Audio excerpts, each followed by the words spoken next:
So the parts I needed to use my new suppressor with pistols has come in. Talking about the SilencerCo Omega 36M, and the parts I needed were, well, first is the Charlie piston mount, which is this right here. That's what comes in the package. And also the piston for my barrel threads, half 28. So that is this right here. This is the piston.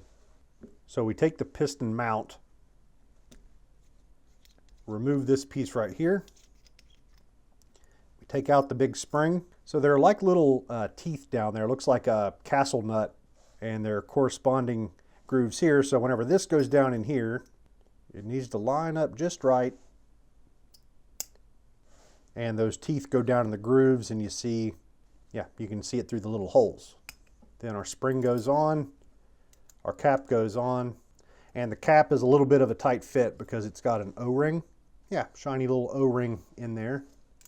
So that needs pushed over the top of the piston before the threads are going to get down where they need to go. There it is. And our little piston mount booster assembly, I'm not sure what you'd call it. There it is. It's ready to go. Oh, it comes with a lock ring, which I guess I could go ahead and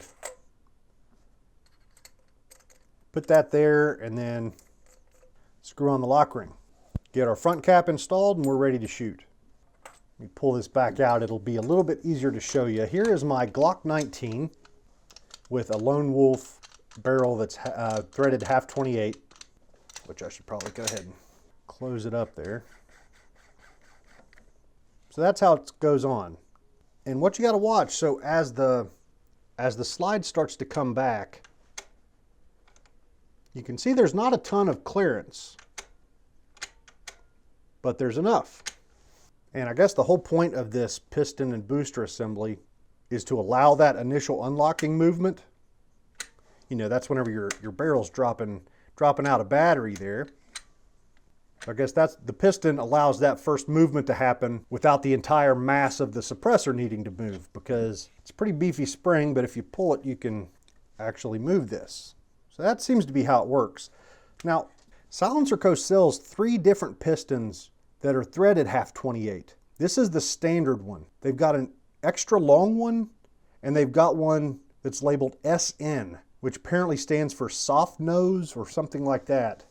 So my Glock 43, also with the threaded Lone Wolf, I initially thought that those different pistons were about the clearance with the recoil spring. But that's not what it's about at all. It's about the tiny little undersized shoulder on this barrel. You might be able to see it's a little bit shiny there. Well, whenever I got this put together, I just went ahead and screwed it on. Because like I said, my brain was in the mode of looking for clearance there. But whenever I get to the point where it's tightening down, it's like, ooh, that feels gross. I could tell it wasn't wanting to lock down, and you know, then it all started to make sense and come together. So if you're in a similarly confused situation like I am, that's what that SN piston is about. So I'm going to pick up the SN piston for the Glock 43. Maybe. I don't know. It's kind of a little bit absurd. Like, you know, even in the short configuration, it's a pretty small little gun to be hanging a big suppressor off of. But I've already bought the barrel, so I'll probably go ahead and get the piston at some point. But today we should be good to go with the Glock 19. This is a Gen 4 Glock 19.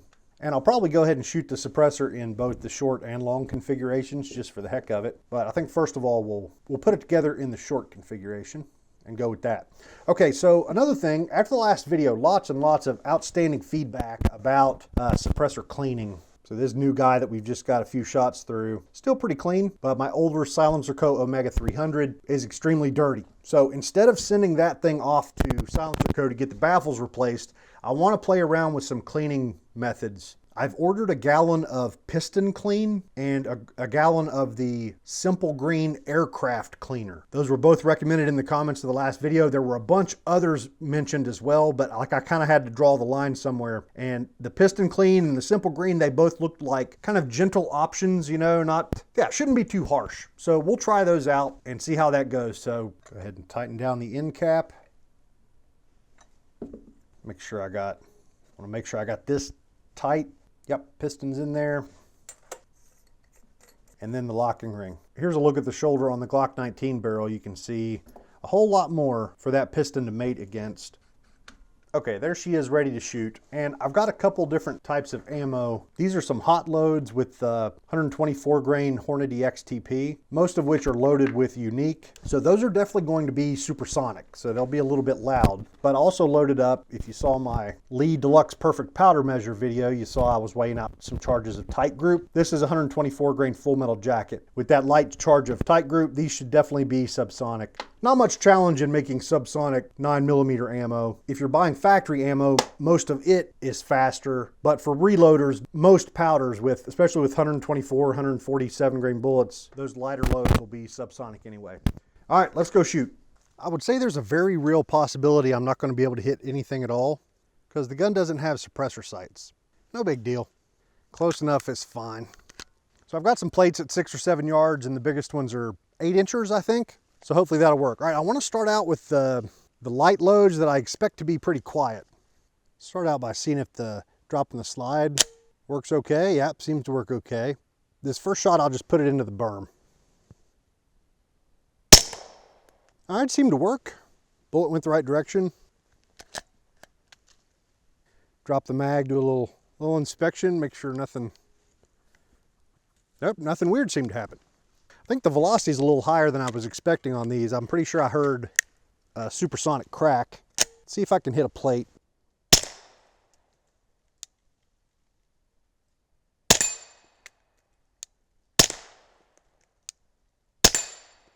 So the slide locked back and I managed to hit my target a couple times at least.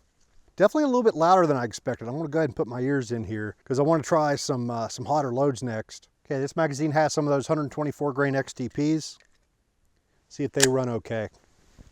So it's me from the future and I need to interrupt here for a second because this next magazine I shoot, I'm about to have a Baffle Strike, or an end cap strike would be more accurate. So while I'm shooting this next magazine, keep an eye on a couple of the notches on the suppressor and you're going to see it slowly rotate, maybe a 1/16 of a turn.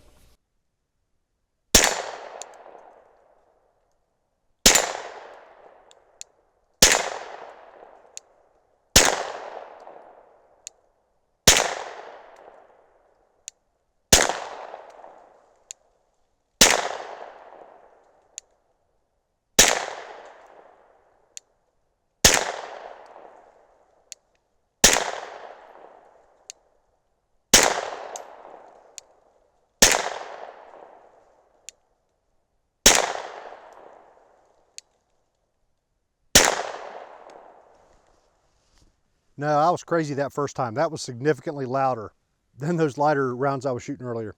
All right, I want to change the suppressor over to the short mode, just remove the extension there, and we'll shoot a few more. So when I was done shooting that magazine, I went over to my shooting bench to put this thing in its short configuration. And when I took off the end cap, I saw some copper jacket material just floating around in there. And it looks to me like right here, from the 9 over a little bit, I'm pretty sure that's where it hit. Yeah, there you go. Because that, well, first of all, it has a copper color. Hopefully that will come across on camera. But everywhere else, the finish still looks normal. I'm not that freaked out about it, but we need to look through these other segments and see if we can see anything. Got my little bore scope here. And this is, so this first place I'm looking, right here at the opened end where the end cap goes. So here on the opening for the last baffle, if I can, little something right there. Yeah, I just went in there with a screwdriver and it immediately just fell off. There does seem to be a lot of copper colored fouling and stuff in there. All right, so I'll flip it around. We'll go from the other direction. So this would be the direction of bullet travel. And all these edges look clean.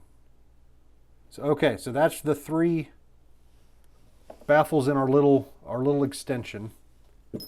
So let's move on to the main body of the suppressor, and starting from the muzzle end. So this is the direction of bullet travel here.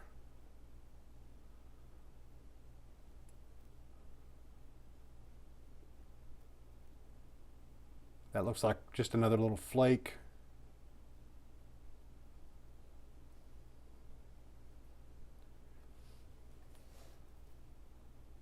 then out the other side. Yeah, this all looks okay. Not seeing anything worrying.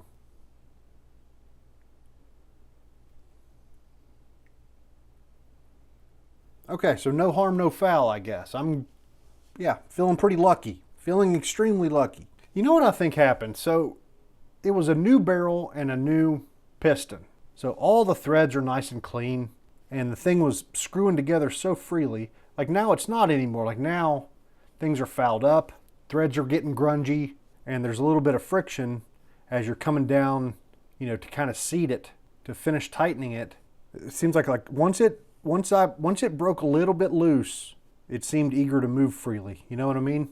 I don't know if that makes any sense whatsoever, but I'm going to be extremely careful, both with, you know, pistols and rifles, all of the different mounts. I'm going to be extremely careful to make sure they're tight every few shots and just keep a close eye on it, I guess. I've been screwing around making this video for so long. You can see my gallon of piston clean came in, and I've already got my Omega 300 soaking in this stuff. So expect a follow up there really soon. I got my direct thread adapter, which, yeah, just took it out of the package, still covered in all of the manufacturer's oil. But this is going to, yeah, a little tapered piece sits right there, and then a cap locks it on. And now I'm ready for my 5/8 stuff, which I showed you the part numbers and package earlier. Might as well do it here. There's my direct thread mount, 5/8 24. I'm just going with 5/8 24. That's what I ended up doing with my Omega 300. And then I bought half 28 to 5/8 24 adapters for my 223 and I think it's my 224 Valkyrie barrel. Those have half 28 threading still. But the vast majority is 5/8 24, so I'm just going with that. And I've had good luck with the little adapters. So I've got it all torn apart right now. I was pretty surprised, just those few shots, how dirty the like piston holder thingy here got, and the piston, and I guess the spring as well. All this crap's getting fouled up pretty quick. And another thing that I got was some of this 2400 degree heavy duty anti-seize from Loctite. I guess I'll talk about this more in the next video, but like I did end up needing to order this. There's the aluminum ones and then the copper ones, and then this is a metal free type with a really high temperature rating. So I ended up going with that, but we'll talk about this maybe a little bit more in the cleaning video. So I think that's it. So I did shoot one more magazine. I'll edit it in here at the end if you want to see. I put the suppressor in the short mode, and then I went through the rest of the light ammo, checking to make sure the suppressor was tight like every other shot. All right, that's enough for now. See you guys next time. All right, we'll stick to the largest, closest plate.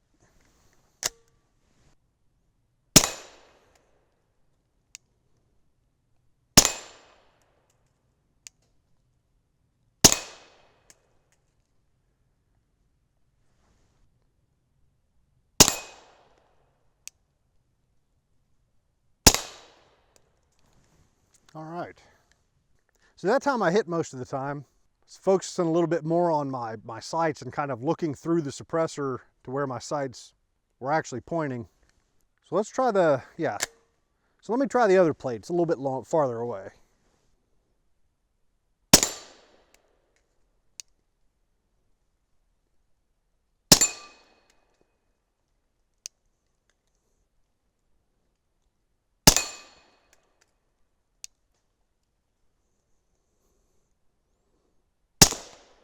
A little bit low that time.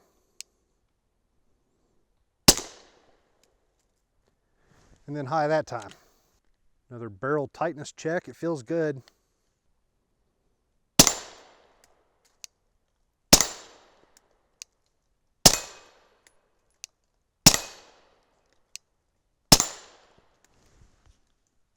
Good deal.